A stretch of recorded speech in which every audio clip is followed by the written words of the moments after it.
Hello all you gamer people. It's been about a month and a half since I did one of these RPG Collector's Guide videos. I've had a few messages recently, people asking, my opinions on good RPGs on the PS1 or some rare ones to look out for while garage sailing, and it made me realize I haven't done one of these in a long time. Now, just a reminder, these are more of a collector's guide in the sense of rarity, value, that kind of crap, not so much of a review of each game or anything. So, I'm going to start off with probably the most obvious RPGs on the PS1, and they're going to be the Final Fantasy titles. First with Final Fantasy VII. I think everyone that is a RPG fan has probably at least tried it out, even if they don't like it. This game, I think I've played from start to finish, completed this game more than any other title in my collection. Between myself playing it and then having a friend or a relative or something play it while I sit there and guide them through it, probably over 10 times now. It is still in the $30 to $60 range, depending on if it's greatest hits or a black label. If it's in perfect, pristine condition black label, then I saw a couple recently go for $60, but it still has a pretty wide gap in its price range.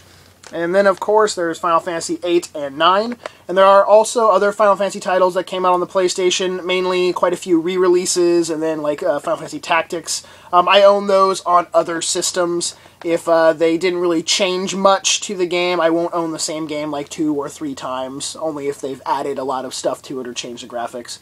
But 8 and 9, they go for around $10 to just over $20. You can still find greatest hits copies sealed for under $20 on eBay, so they're still very common. The black label ones, like I said, will push maybe around $20. I enjoyed all 3 Final Fantasy 7, 8, and 9. For just different reasons. 8 seemed to be the most mature in the sense that the characters weren't, goofy proportioned little sprites. They just had a more human, look to them. And then 9 was sort of that throwback title to the original Final Fantasies.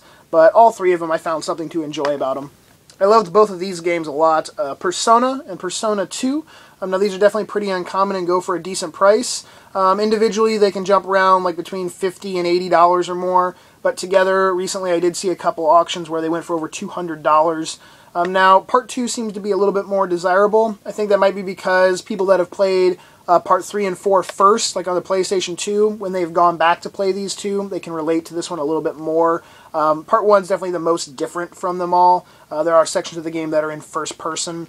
Now, this has been re-released on the PSP with extra content that was not on the PlayStation North American version. And then this is actually Persona 2 Eternal Punishment, which was a sequel to a game we did not get here in North America called Persona 2 Innocent Sin. They did, however, later release Innocent Sin on the PSP as well. Now, like I said, I really love both of these games, just dark, and the whole, Persona and Shin Megami games are all just dark and twisted. So I definitely recommend checking these ones out. I forgot to mention a funny story about the first Persona. I had a friend over one time, and he was checking out my games, and he pulled this off the shelf, and then for some reason he opened it up and pulled the disc out, and I was like, what are you doing? Why do you have to look at the disc? That's an expensive game. And he's like, oh, I'm just checking it out, and then he went to go put it back in, and he dropped it on the floor, and luckily it landed on its side, and then fell over, obviously, but I had a mini heart attack, because all I just could picture in my mind was it shattering or cracking right in half. So I basically was like, why'd you do that? What are you doing? Of all the goddamn games you could pick up, and I think at that time this was one of my most expensive titles, I'm like, you had to pick that one up and drop it on the floor, so I almost killed him. Alundra and Alundra 2 are fun action RPGs. The second one is actually one of Joey's favorite games. He always talks about it or points it out when he sees it. The first one was put out by Working Designs. It has a nice shiny foil case and an extra nice manual inside. Part 2 was released by Activision, and nothing super shiny or fancy about that.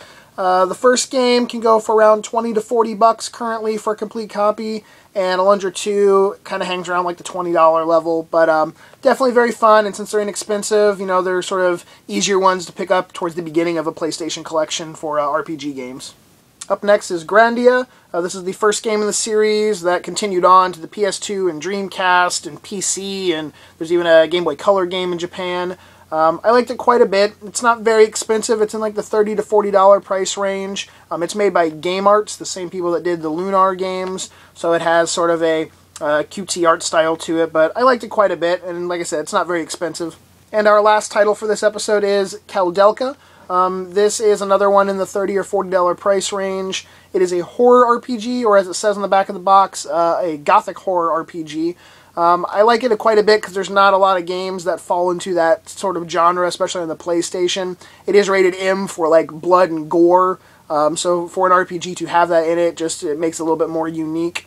Now this is also the prequel to the Shadow Hearts series that is on the PS2, and there are 3 Shadow Hearts games that came out, which will be covered in the PS2 RPG series. So, but yeah, I enjoyed this one quite a bit, and it's another one that is fairly inexpensive, but there are 4 discs to it, so to find a copy that has all 4 in decent condition can be a little bit harder. Alright guys, that is it. Hopefully it won't be a month and a half until you see part 4, but as always, you will see me tomorrow in another video, so have a good day. Peace!